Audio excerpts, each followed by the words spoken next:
Yeah, I'll tell him he didn't. I'll tell him that you said he was. 6 o'clock. Thanks, Michael. Being 6 o'clock, we'll call the Human Resources Committee to order. It's the first time I have to do that. Roll call by clerk, please. Wylands. Here. Hardinger. Here. Hackbarth. Here. Dirk Slivy. Here. Should be on Zoom. Haig. Here. All right, next on the agenda is the approval of the Joint Human Resources Committee and Joint Board of Trustees meeting minutes from February 6th.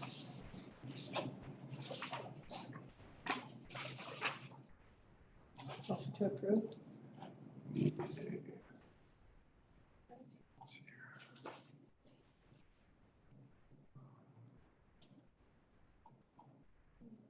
Anybody have anything to discuss from the previous meeting minutes? No. Pam, we just need an acknowledgement or approval. You should approve it. So I need a motion to approve the previous meeting minutes. I did. Oh, I'm sorry. That's okay. Motion Second. and second. Anything on discussion? All those in favor say aye. Aye. Aye. Meeting minutes approved. Do we have any public comments? Michael? No? Nobody online? No. Anybody in the audience? No? Okay. All right, unfinished business. From what I understand, we're going to be moving into closed session to discuss the pay plan. Is that correct? Going into closed session to discuss the recommended wage adjustments, compensation adjustments for positions. Pay plan itself is the guideline, I guess, under which we would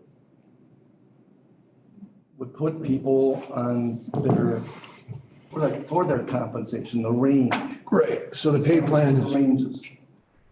is what we went through, and that's basically what we're using as a reference for our adjustment to the pay plan. Right. Okay.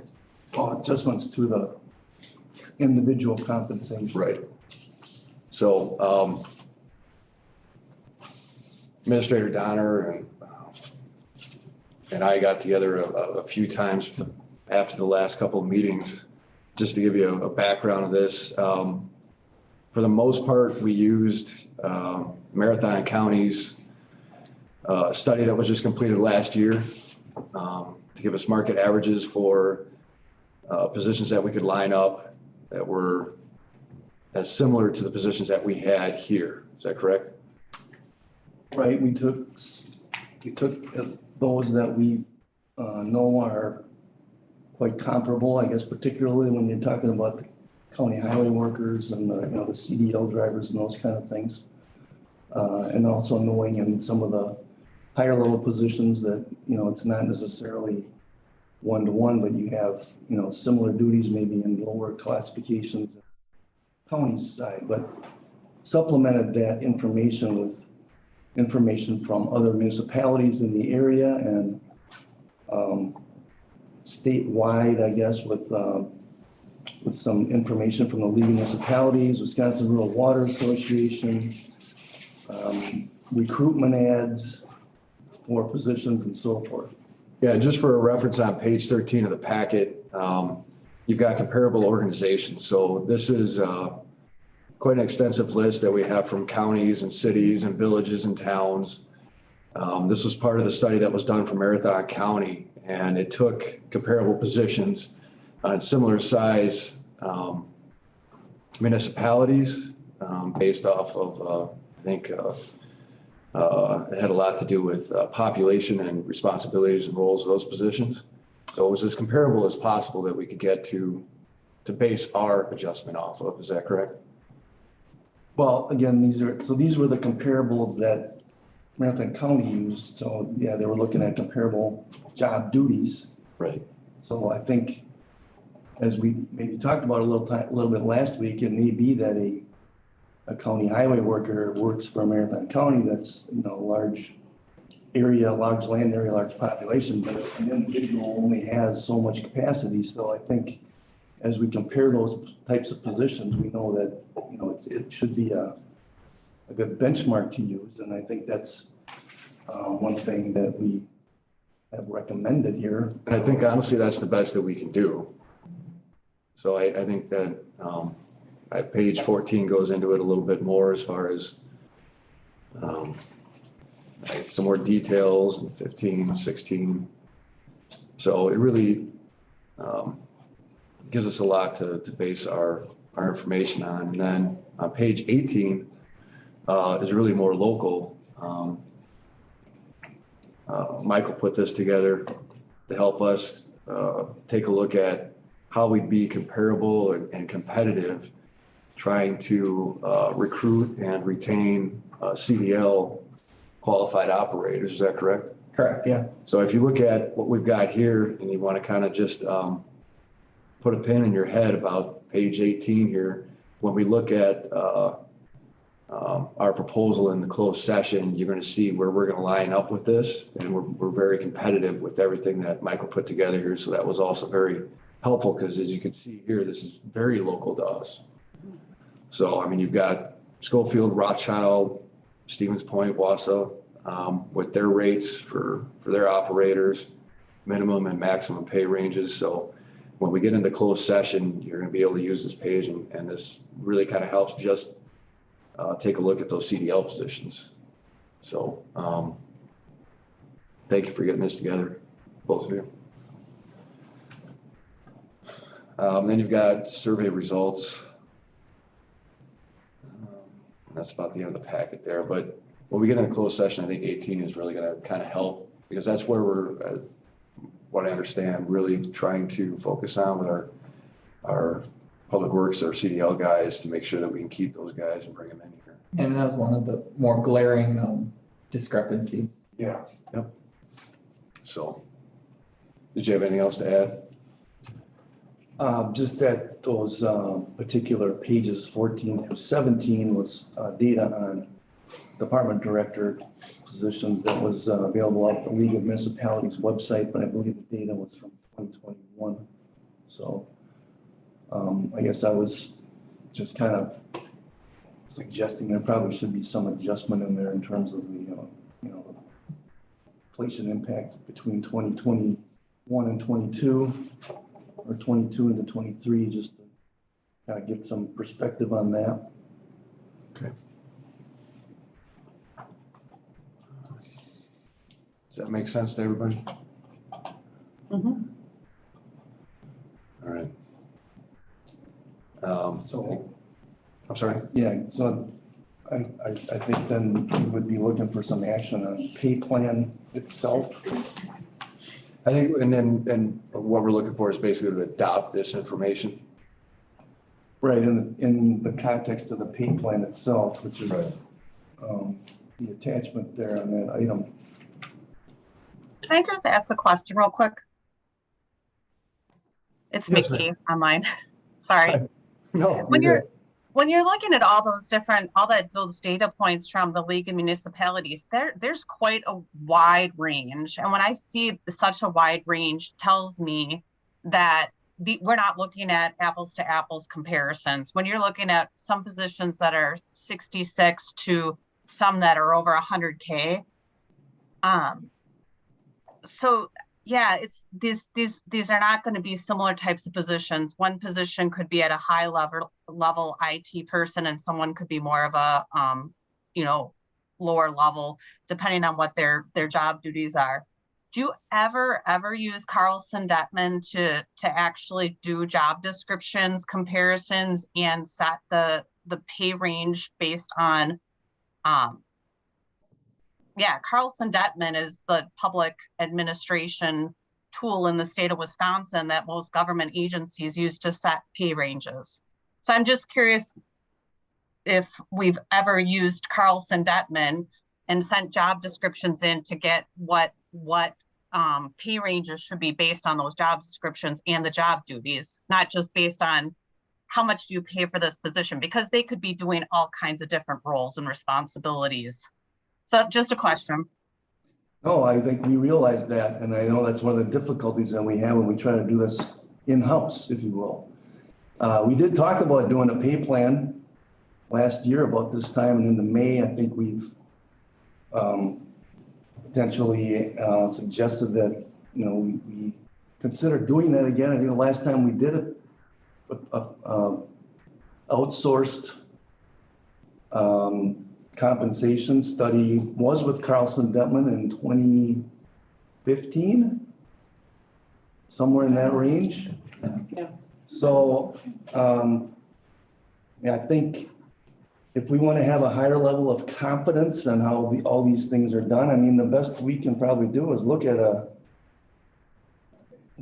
neighbor and we know, okay, my counterpart over there does this and I do that. And it is a bit subjective and I don't know how to get around that. But, you know, that's the best we can do at this stage. For my advice would be, I think there's some positions that are on that pay plan that I think we are definitely an apples to apples comparison. I think that there are like more of a public works. I absolutely think those job titles are, and I mean, those job duties are going to be very, very similar. But there are other job duties based on where the municipality is, what the expectations are, what they're outsourcing, what they're contracting out, what they're doing in-house, where the job titles you almost have to go down to the job description on what the duties are. And so, I mean, I'm not saying do a full scale one, but I said there's like some of the different positions based on what the job duties and what the responsibilities could be from municipality to municipality. I don't think it's an apples to apples. But I do think with some of the public works positions, I would say those are probably apples to apples and could be a really good. So I'm just saying, I don't know that we can personally, because I know I'll get kicked out before closed session. I think there's some that definitely I would say, yep, I agree we can compare with other municipalities, but then there's some I don't know that we could. So just my 2 cents. Oh, thank you. And Yeah, I don't think just there's, add a comment. I mean, I was involved highly when we did the Carlson Detman analysis way back many years ago. We got them involved and then became much more transparent with our compensation plans. I'm not sure what happened with that, but I do think it's a good practice to, on a regular basis, utilize them and their salary survey data at a minimum to make sure that we are comparing apples to apples.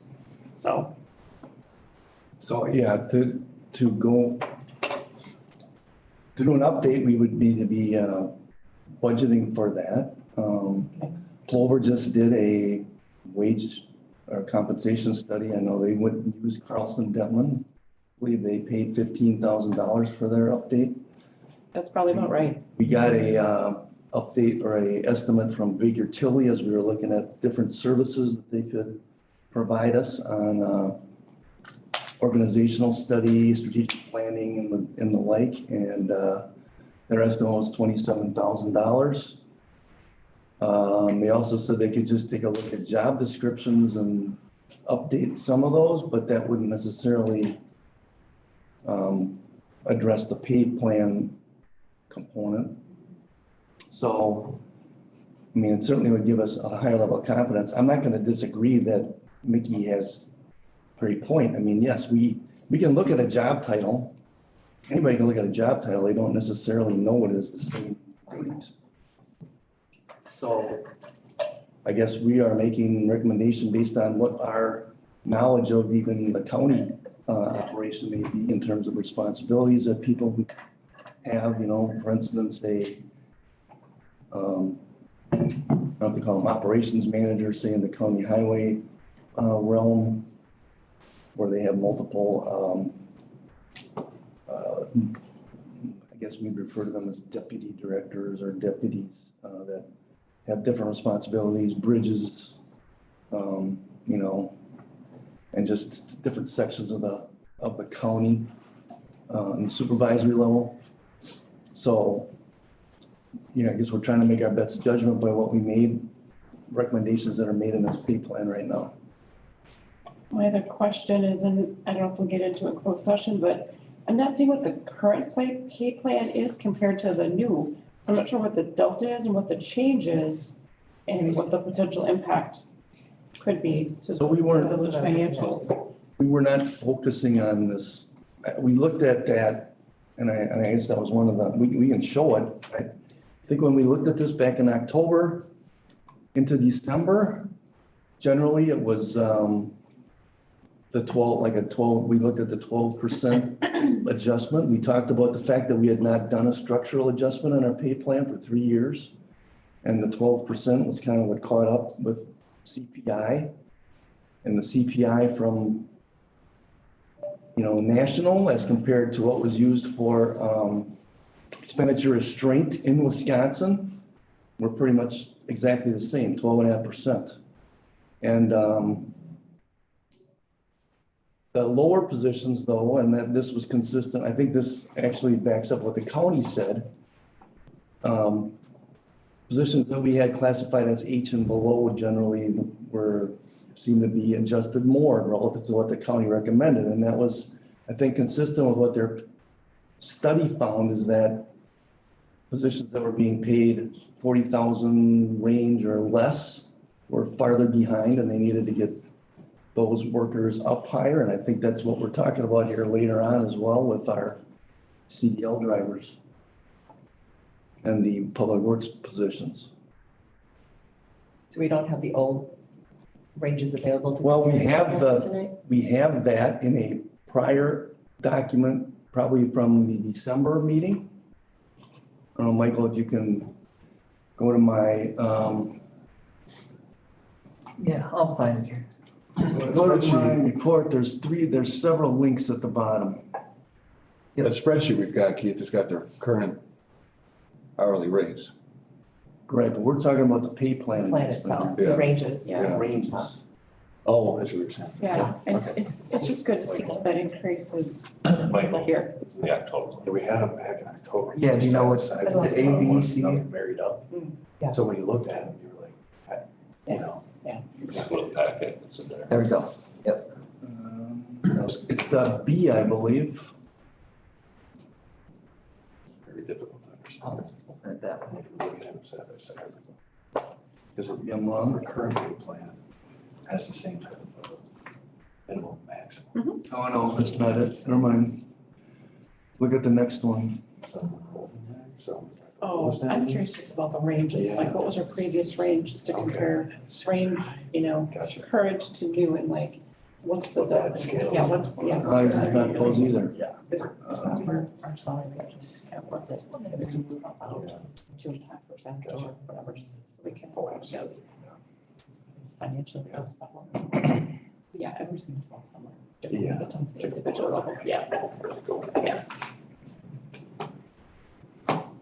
There it is. That's what we had back in. Yeah, that's it. We were able to marry up, or Keith was able to marry up a lot of them. So you could see what the minimum and the maximums were, and the ones on the right are the old ones, and the ones on the left are the Marathon County adjustments. No, it's the county versus what was being So proposed. this was a, My bad. this was trying to, oh, you had the right one there. You had the right one. No, that showed the county on one side and then what the update, but doesn't show the existing Oh. versus new. Oh, okay, sure. Well, we did not put a document together that showed existing compared to new. What that one shows is when we adjust ours by, we go back to that one that's got the two in parallel.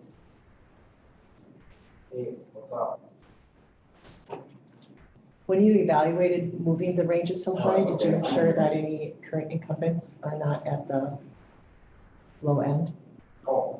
Or below That the was, new? part of the discussion we started to have on that, that we didn't feel there should be anybody below that, but as we look at it now, no, there won't be anybody below that. Well, maybe one exception, which we will talk about later.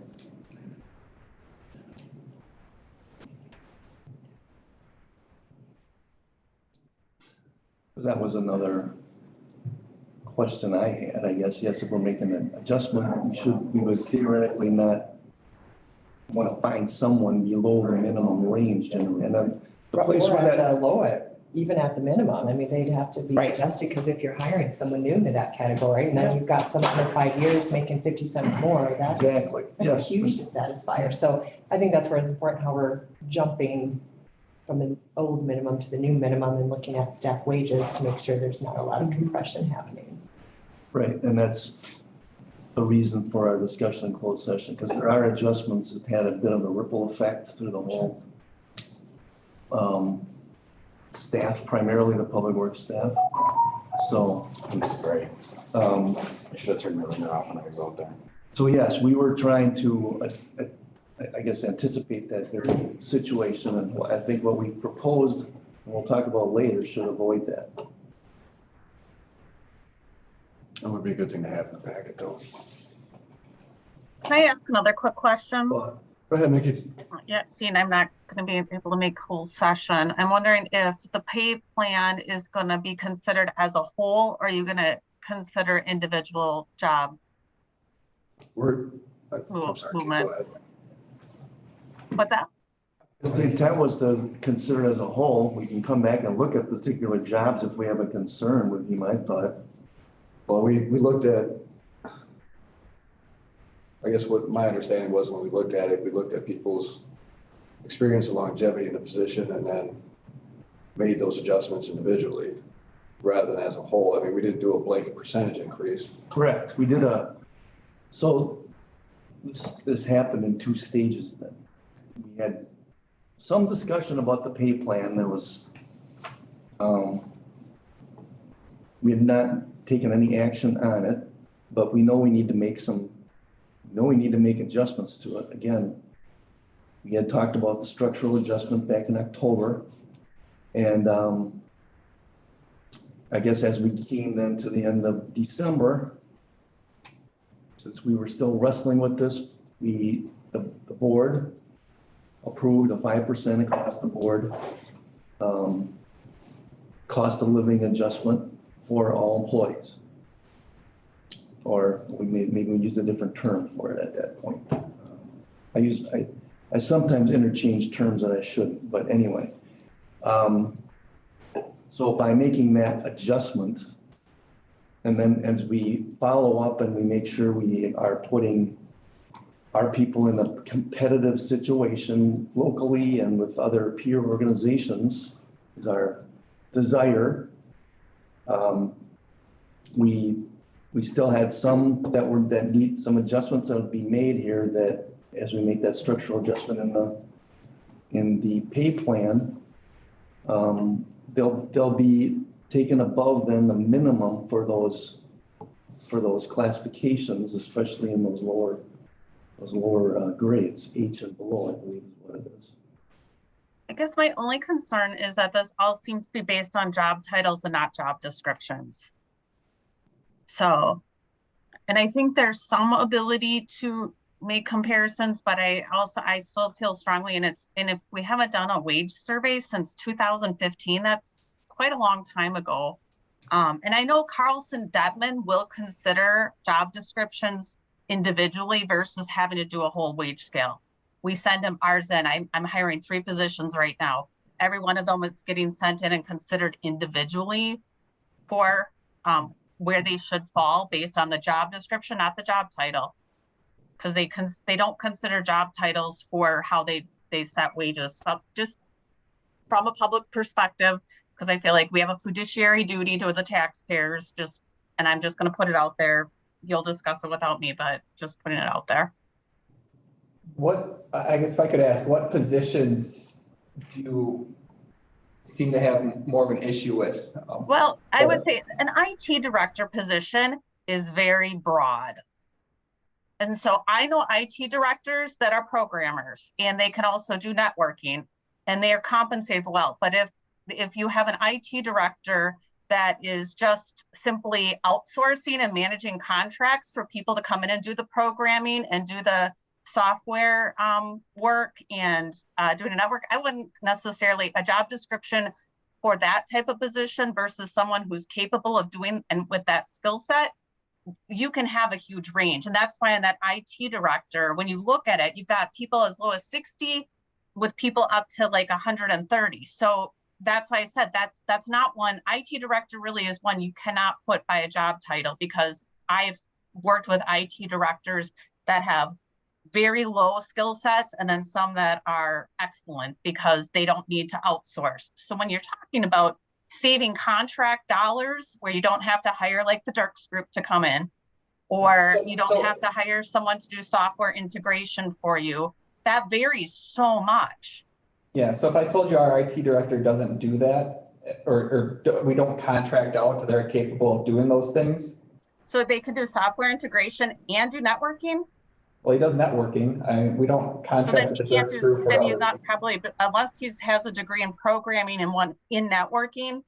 I could see he would have one or the other, but usually not both. But there are people that have gone to school for both. But that's just it. It's job descriptions. And so that's why I said it's an IT director, in my experience, never an apples to apples. Yeah. So that would be one that I would recommend that probably should have a job description reviewed by Carlson Detman. I'm just putting it out there. You know what they usually charge for just a single job description evaluation, or? I don't know, but yeah, we send all of our job descriptions in individually. I don't know. Not that, I would guess it's not that much. It's not a full wage survey. So, but you can always get a quote. Typically on what basis or regular basis, I guess, do HR firms usually use that resource to evaluate their All the wage time. scale? From my understanding of public, from the public perspective, we all use it as part of our standard practice. Maybe because we're larger, we have more resources and we're not used, but Carlson Detman is the standard for public right now. Yeah, same here. We use a company called Pay Factors, and we do all market analysis through a third party. Same. So pretty much on an annual basis, you guys use that resource annually. Our wage surveys have, the wage survey we participate in is a statewide healthcare wage survey. It has all the job titles with the job descriptions so that you can match them up appropriately, like Nikki was saying.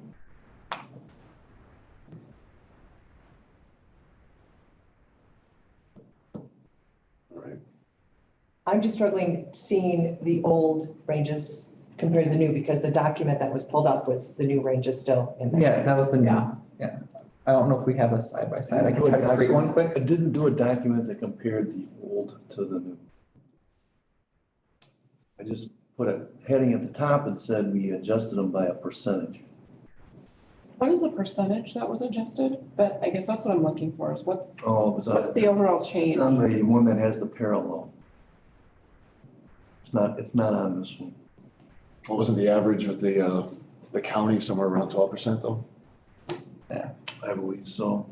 It was like 12.1 or something like that. I think they had not adjusted their matrix or whatever you want to call it for 10 years, they said. 12.5 relative and above.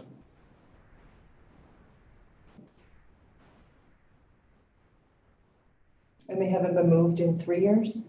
Right.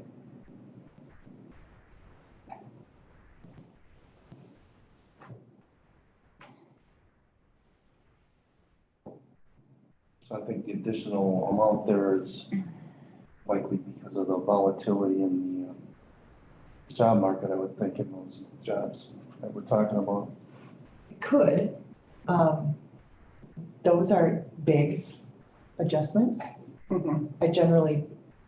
In my experience, I haven't seen that big of a jump in 3 years from a market. Are there a few individual jobs that might move? Absolutely. Like if you have a high turnover position where it's difficult, those might move by that much. So This is not saying that any job in these classifications is moving them.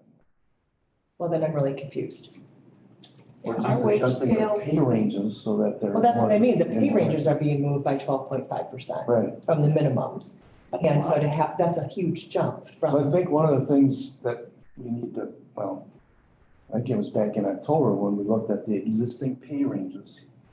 And many people were getting above their midpoint, the market average. You would not think that people would be, that majority of our employees would be above the midpoint, would you? I guess that was part of the, That they would be above the midpoint? you would not think, unless they had much more experience, right? Could depend on how long they. Performance, Yeah, if they're a high, performance, they might if be they're a high performer, you want them at the, midpoint or higher. yeah, slightly above the midpoint and, yeah, absolutely. And even when we're 3 years behind again, this committee did support doing a market or a structural adjustment here, I guess, so I'm not saying we don't support it. Definitely support an adjustment. 12% does seem high. Our ranges have moved probably 2.5 to 3 per year. But then the placement of individuals within the range may have changed due to the market. That's what we've done. Sure. We did not change somebody's placement just by, making. And what's We're supporting or recommending the change in the pay plan. And by moving those minimums, and I know we're gonna get into this in closed session, and that's maybe where we need to jump down to. If you're moving them that high, then your employees who are currently at the midpoint or slightly above may now be low. And so now you're gonna hire someone with similar years of experience, and they're gonna be very close together. And then you're gonna have internal equity issues and cause upset, because people do talk about wages, it's just what they do. And so when we jump that big, that's what you see happen in internal, with internal employees is you move it so high, you don't move the current wages high enough to keep up with that big adjustment. And so maybe that's what we're gonna look at when we get into the That's closed a section. great point, Linda, because when we last discussed this, when we did a gross adjustment like that, that's exactly what happened. Yeah. So you looked at the new or the proposed pay increase or evaluation that we had, and you got guys that were, 3 years in getting the same as somebody that was 12 or something like that. It didn't work out very well. So part of what we did and we'll go through it in the closed session too, is take that performance and experience into account, so that when we're making that adjustment, somebody doesn't, that's been here 12 years, whatever, is now making almost the same as somebody's gonna be here 3 years, Right. which is not fair. So Right. when we did that gross adjustment on the last time, that's exactly what happened. And we tossed it. So part of what we'll get into in the closed session did take that into account. So you'll see more of an equity in distribution. I'd almost like to, when we go into closed session, is look at the pay plan in comparison where those people are, to see where they fall in the ranges. Yeah, so we've got it outlined as our current hourly rate, the market average, and then the adjustment percentage, and then what their proposed new hourly rate would be. And then the overall percentage change and how that would impact the budget. So, and that takes into account their longevity, their experience, their capabilities. Does it show where within the range they fall? We can use this as a reference, Yeah. and we can take a look at that and try to compare it. Okay.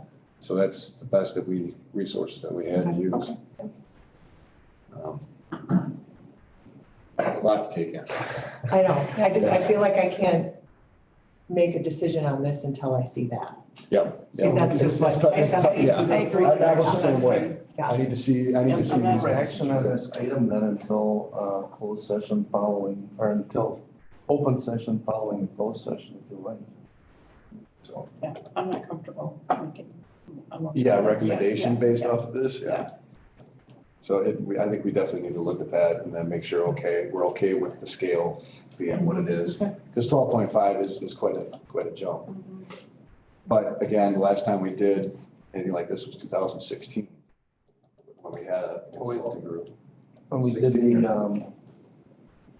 the compensation study with a consultant, then we did, in 2019, we had done our own review of area and population comparative size communities. But other than that, in a more comprehensive way, we had not done that. Again, we're looking only at job descriptions again. And that's about as good as we can do. Plus, we're gonna spend, full crew time on it, I guess. Well, I think, we're definitely overdue for it. So we should probably take a look at requesting a quote from one of these groups to at least evaluate Yeah. some of the key positions. Yeah, well, I think it would be a good idea myself. Yes, I agree. So,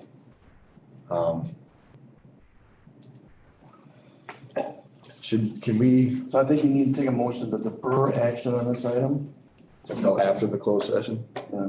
Okay. I think it's probably the best thing to do. Or I guess you could put, what would the other action? You just lay it on the table We could until. table it. Yeah, we just table it until after the closed session. Do we need to make a motion for that, Pam? Or Sarah? I think you do have to make Yeah, a you motion to table. You do need to make a motion for that. So, I'd like to make a motion to, take action on the proposed village pay plan until after the closed session. So moved. Second. Anything in discussion? All those in favor say aye. Aye. Opposed? Okay, Who was the second? Was Linda Me. the second? Okay, thank you. okay. Next on the agenda is new business, utility clerk job description. Oh, sorry. I just called. Oh, okay. Revisions to the utility clerk job description. Recommendation is on page 21. Keith, is this you or? Well, I guess it can be some people, but I think the main thing that we, wanted to do was remove, responsibilities for, processing payments from the utility clerk job description. So who would process them then? We have a separation of duties issue here with, our recent experience. The other clerical staff would, take the payments, so Sarah, Leah, Pam would handle anybody who wants to come in and pay their bill. And the utility clerk would be responsible for paying or sending out the bills and then.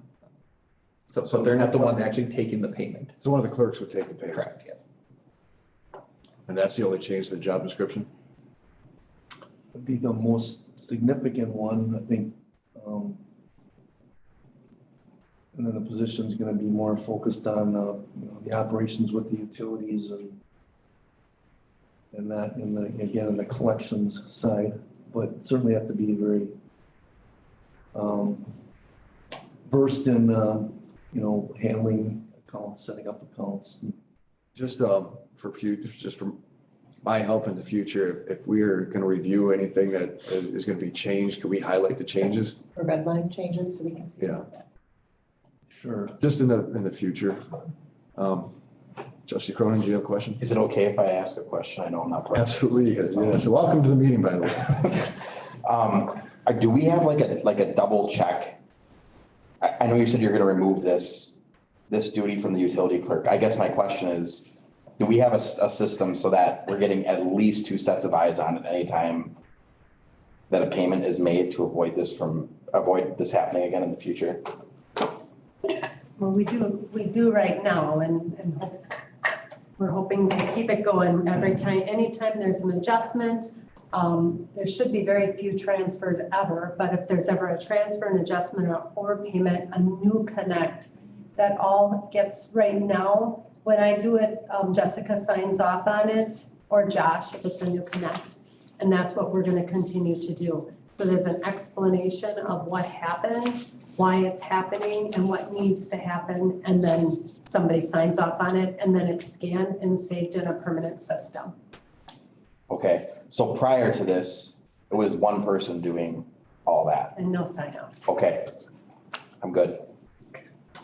My only question. I'll ask my HR professionals if there's anything they see in this job description for the utility clerk that stands out or they have any input for it.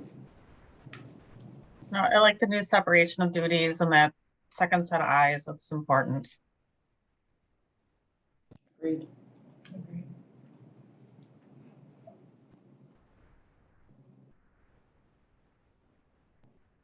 Just a very long job description. It's 4 pages. Yeah, Well, 3, I guess. Duties.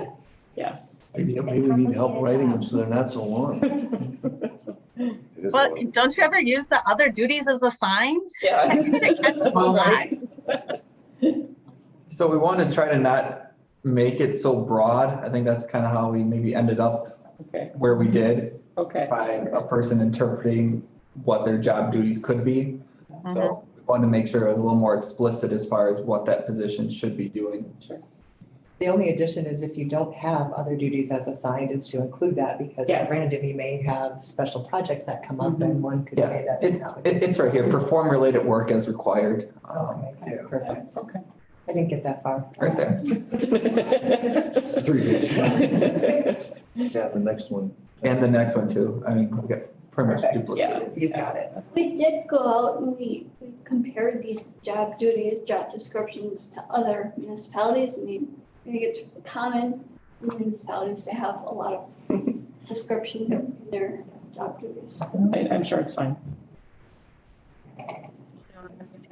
The role, they probably need all that detail.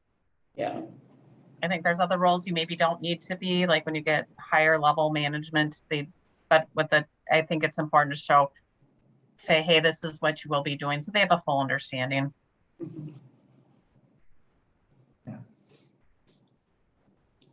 I guess the only thing that I guess is something that we haven't done as a village. And I'm not sure that this is something you guys do in your world, but I don't see a lot of personal, I don't know how you do that. We always had, when I looked at things like this in the past, it was like you were looking for a certain personality almost to fit in that environment. And I don't know if that's something that you can advertise. That's a pretty slippery slope. Yeah, I would kind of wonder, but I mean, somebody that's highly motivated to show up and work and, I don't, it's just not something we usually put in ours. Is that Unless you're something? doing some sort of pre-hire assessment that has been validated and it's a valid survey. And if you, I mean, got So- specific competencies you're looking to identify. You got Ken, it must be a team player. Yeah. I mean, I guess that's Take something that's not in job respectful, descriptions safe, much efficient. anymore. I think it can be to a certain degree, Yeah. Because I know when we talked later about the administrator position, that was something that was brought up at our last meeting is, you're looking for something to be somebody, who's a leader and Yeah, more Driven competency and- focused. yeah, type of thing. and they do have some ability to interact pleasantly and effectively with other staff and the public. That's critical for that position. Yeah, Effective oral and written communication skills, that's important. Must be a team player. I think it's one thing to put that in a recruitment ad, Yeah, but another thing to put it in a job description. Yeah. My thought, I don't Then know. they have to hire that too, go through the interviews and try to weed out the people that think they're a team player and the people that. yeah. I know, I understand what you're saying. It's kind of tough too, because it is subjective and So can I ask a quick question, seeing, I guess we haven't really ever discussed it as long as I've been on the committee, is how do you run your job interviews? Because that's where I feel like the job interviews is how we kind of decipher some of that, because when we do our interviews, they're a little bit more on the lengthy side, but they're actually evidence-based, like practice-based, where they actually should be able and willing to share examples about how they have applied, team building or how they've applied leadership and all that. Do you have similar types of, kind of more story-based questions? Yeah, we do. We ask for Yeah. examples or, kind of, in your Do you do- experience. Oh, yeah, perfect. And then does everybody get asked the exact same questions? Yes. And no, you don't, that's all you ask and you don't ask anything beyond that? Generally, I mean, if there's a follow-up or, Yeah, we allow the candidates to ask questions, of course. Yeah, you can allow them to ask, but just because our council has told us that every person, especially with, EDA, every individual that we interview has to have essentially as close as possible to the exact same interview. Otherwise, it opens us up for liability. If someone complains, well, I wasn't asked the same questions as person. I was just curious as you're going into hiring these positions, just just something our council had advised us to do. Don't kind of ask questions. Don't do any follow-ups. Everybody gets the exact same question. I know, and it's kind of uncomfortable, but it's just something I just wanted to share. Sure. Thank you, Mickey. So how, does the directors usually do the first round of interviews and then do they have a second follow-up with the administrator and the director, or how's it? Generally the directors, certain positions I'll participate in at some stage, but not in every case. Then, for Public Works, we usually would have a second interview with, any kind of, kind of the short list and have that be with people from, that they're potential future coworkers. So, those guys can, provide feedback too, as far as the person they'll be working with, Yeah, and I advise if you're doing a multiple, let's say you start with a group and then you send them on to a second round of interviews, always just have the same questions asked every time to just protect you from any kind of litigation from, and it seems like government agencies are targeted a lot for that. I just had a conversation the other day. There's some actual people in the local area that do that, looking for opportunities to sue.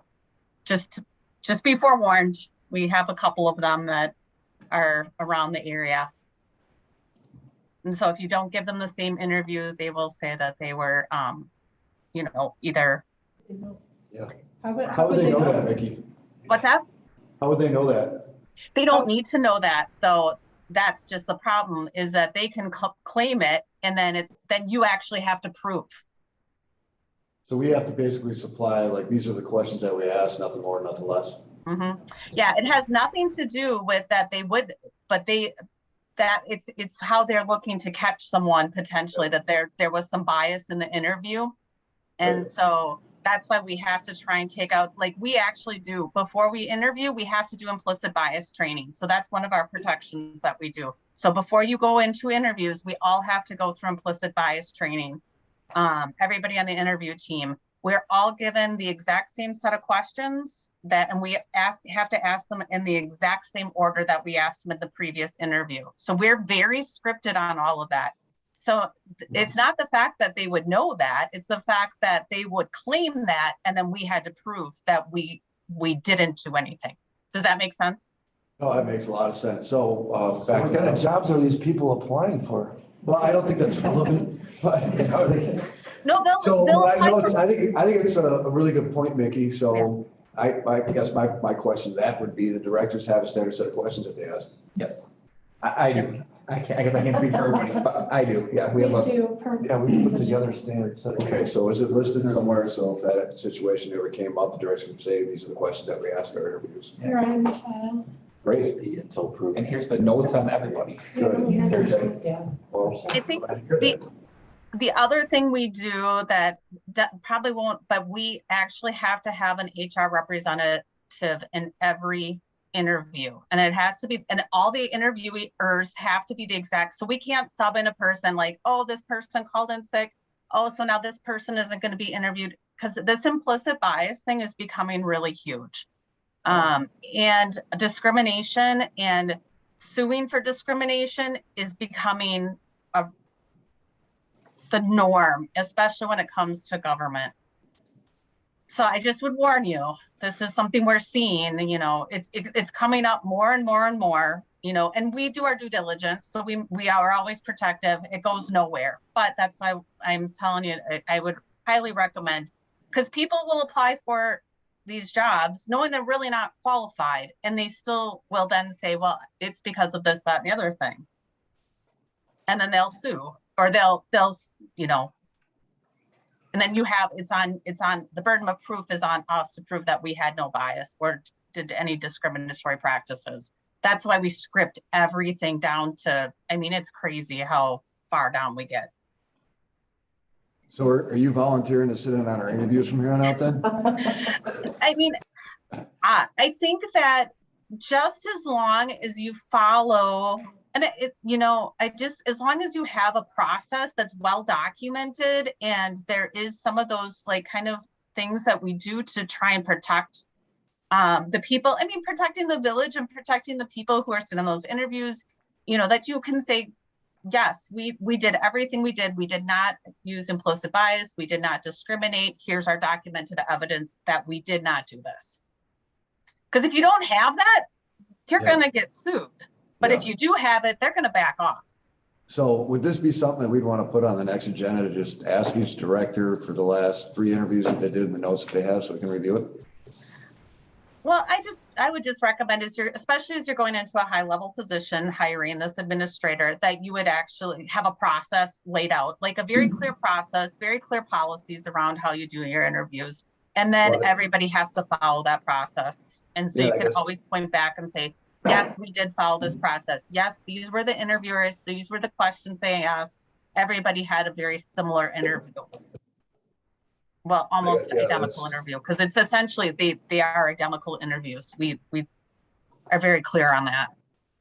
Maybe that's why it'd be a good idea is just take a look at the notes that we have on file as the HR committee. I mean, you guys are the best resource that we have to look at that. We don't have anybody in-house. We just bring the questions that we ask, that might be sufficient. Yeah. But do implicit bias training, because that's another thing I would recommend looking into before interviews. Is that something you can look into, Keith? Or Pam? I don't know if we would do that. They're online trainings that you can actually have. Oh, really? Okay. So we just, okay. I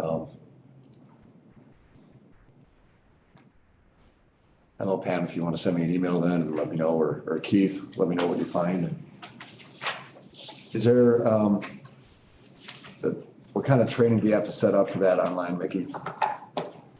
I'm not sure. We get a menu of HR training. So I don't even remember. There's a few, and there's some I think you can do just to show that, hey, we've trained on this. We know and understand implicit bias. I mean, it's not a bad training for everybody to have. It's, just kind of, it's just good. And it shows that you've done the work to kind of watch out for implicit bias and discriminatory practices that we might just do without even thinking. I think it's pretty much becoming standard practice now in public institutions. So I don't know. I don't even know that I could look into who we use, but I think ours is purchased through, and we do our cybersecurity training through them. Like we get a full menu of important protection trainings that we go through. A resource like this? Wouldn't the legal municipalities have a resource? They might. Yeah, they might. You can look into it, and if we. Yeah, it'd be worth at least looking in and asking them. I would think, I mean, if this is something that's really hitting the sector, public sector quite a bit, they would have to have some kind of resource or history there. So because our insurance is through the league and they have a relationship with a firm, Stafford, legal firm or law firm, Stafford and Rosenbaum, to give you some basic background or backup on some HR situations or HR matters. So we can look into that. I think they may have some templates and things like that, some resources, because I know the league insurance certainly wants to keep their insureds kind of out of trouble, so they. Yeah, I would think it'd be in their benefit to offer this training. Yeah. Yeah, if you guys could just take a look into that and let us know if it's something that we have to pay for, if it's something that's offered through the League of Municipalities or whatever it is. It sounds like it's something that liability alone, I mean, if it's just a simple course and it's $50 a department head, I mean, and it covers us for, to some extent, some liability.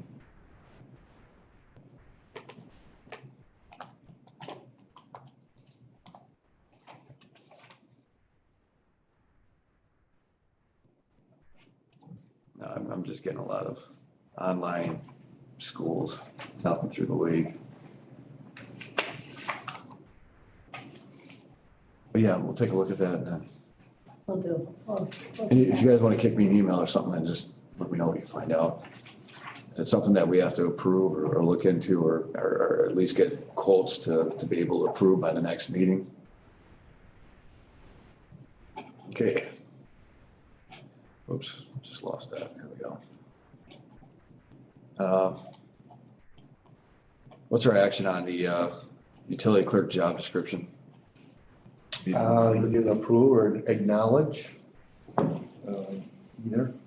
Is there anything on discussion, anything else on discussion versus or for the utility clerk job description?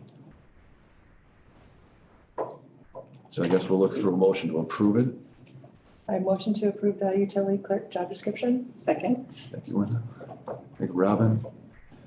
Any more discussion? All those in favor say aye. Aye. Opposed? Motion passes. Next on the agenda is the administrator succession, recruitment, advertisement, discussion, recommendation process. So.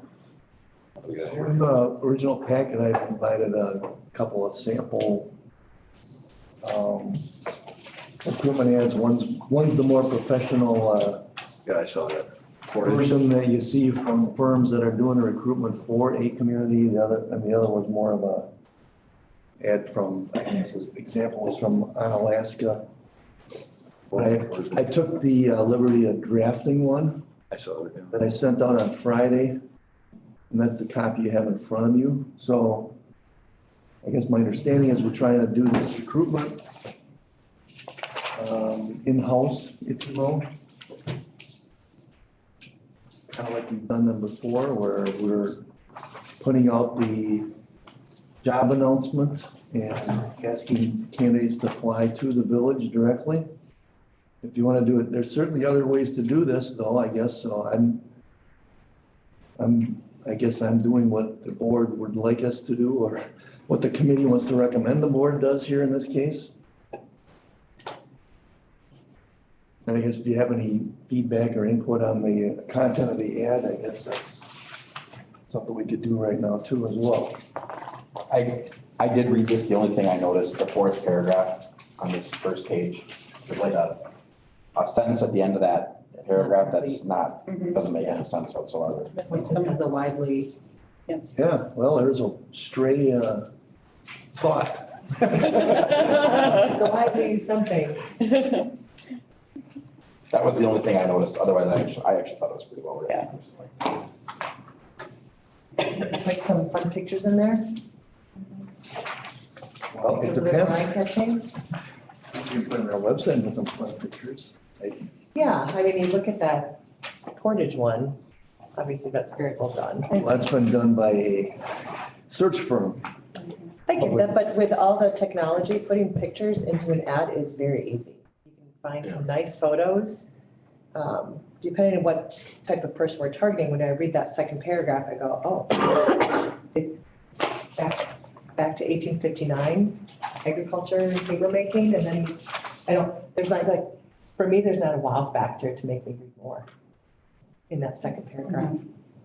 I'd be like, oh, The history, yeah. just cut it out. So I don't know, depending on where we're recruiting the candidate from, I'm outside of the state, inside the state. I think the population would be important out of there, but that's Yes. pretty much it. If you looked at Cronin letters, it wasn't a whole lot different. I'm not saying it wasn't, it's just, If you can just. Maybe the first sentence, just cut the first one out. I think it's you want to talk about the history, but then get them excited about why Weston. Yeah. right. So, you know, some Like it of the means cool little things that we've done Yeah. in recent First years. sentence. So we started here, but here's where we are and here's where we want to go. Yeah, yeah. Give them the valid carrot before the points. stick. Yeah. Yeah. Okay, so do we want to cut the whole second, or I think the population is important, the Oh, second largest. population, the second largest municipality. Maybe in just the Merced County first is sentence in the huge. second paragraph? Yeah, So first sentence in the second paragraph. I mean, even just flip the two, it's, start with Weston Incorporated 1986 is now the second largest. Yeah. Blah, blah, blah, blah, blah, and then you can maybe add on a couple more cool things. Okay. That, we have going for us today, as well as, a little bit more forward looking as well. That's a good point. We've got a lot of growth. We got a lot of A growth. lot of, Yeah. that's gonna continue. It's Yeah. like such a great thing in our community. And if you're looking for pictures for that, Mark at Klutz probably has some for you. Yeah. We've seen this whole display. Oh, yeah. They got a beautiful new building. Does he do a Yes, lot of, like, we have yeah, this right. beautiful new building, Yeah. I don't say a word about it. Yeah. You know, toot that can horn, add on to it. yeah. Says building facilities have received attention. Wow. I almost fell asleep before you finished. I'm just kidding. I didn't write it. I'm just kidding. No, it was a really good job putting this together, Keith. Thank you. Yeah, I mean, good I think a starting couple point, of- just need to fluff it up a Yeah, little maybe bit. just a couple little tweaks Yeah. there. It was a good job. Well, so if you go into this second page of the announcement, Crow and Winter in the city of Franklin has two examples, you know, have different things. that you saw. I know you had mentioned in the last meeting that you wanted to kind of emphasize, you were looking for a certain, maybe some certain qualities in the administrator. So I think the city of Franklin advertisement, and I think addressed some of that. Mhm. I don't know if the Corona Winter one did so much. I didn't care for the coronavirus as much as I like the city of Franklin, it's an ideal candidate section, that's nice. I would just put in, because words kind of matter, I would ask for demonstrated experience so that they know they need to show and bring kind of examples of how they've, I mean, anyone can come and say they're an innovator. People tell me that all the time. They're an innovator and think innovatively, but I always like to see something that's a demonstration. And, you know, just so they're willing to talk about a project or willing to share information about a project. So I would use the word demonstrated. Otherwise, I like the Under city of skills Franklin and- too. So under skills and experience, I think both of the ads actually address that. So the Yeah, successful yeah. candidate must Yep. demonstrate a verifiable record of past accomplishments. Right in there. You know, I had to write a couple of job descriptions just recently, and I used Chat GPT for the first time to do it. I don't know if anyone else has tried that, but I was crazily impressed with the level of detail I got out of that. That just kind of helped with formula. And I did not use it word for word, but it gave me such an insight on a job description that I was able to tweak and use some of that. I don't know, for what it's worth, but Yeah, that's It the was- latest phrase, if you What can was the actually reference? chat Chat GPT. Yeah, Just ask Nate, he'll get you there. yeah, you can actually log into it sometimes. it's free. It's easy peasy. You just go in and ask it to do whatever and it does it. It's just crazy. Term papers for you? Yep, it'll write term papers, Yeah. yep. Yeah, Yeah, I'm looking it up right now. yeah. But yeah, I had to write, Eventually. really quickly, I had to pull a couple of job descriptions together. So I used that as just a frame of reference. Plus then I had pulled in from like you did from other different areas. Then I kind of used that as kind of my basis and then pulled in content from different areas. And I was like, I'm, really impressed with what it was able to spit out. Wow. But it pulls from the internet, all kinds of different, so I just would recommend maybe look at that, Just prove like, it. get some ideas. That's cool. Okay, so one other question, all these ads, well, I shouldn't say all of them, many of them go through the, kind of the preamble or the kind of fluff at the beginning, and then get into the responsibilities that are in the job description. So as we talked about before, saying things that you want as far as qualities, maybe aren't in the job description.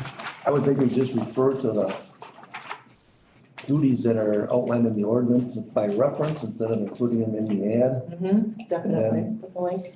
The only thing that I guess would then, or should probably be mentioned in the ad itself would be the, that the administrator does not, doesn't have oversight. There's, as part of the SAFER and Everest Metro commissions. Because that may be something that they, that certainly be an important point for the. That they don't have oversight of it? Correct, yeah. Well, you have that in the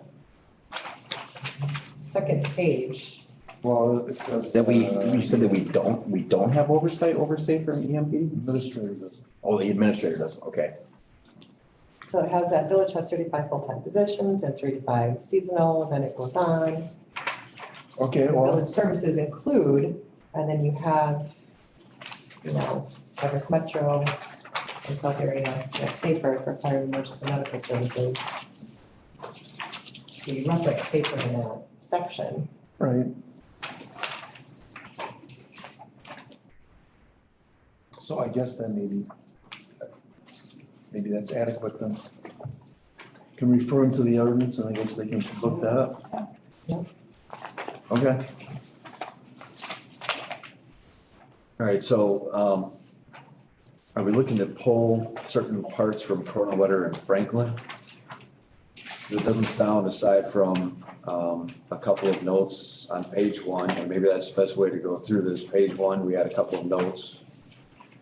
I have a couple of notes for, edit. Page two. I don't.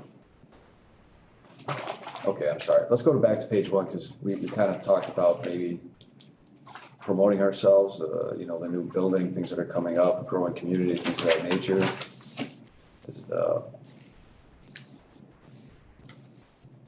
It's kind of, I feel like there's kind of a lot here. I don't know. Can we maybe get the intro down to one page?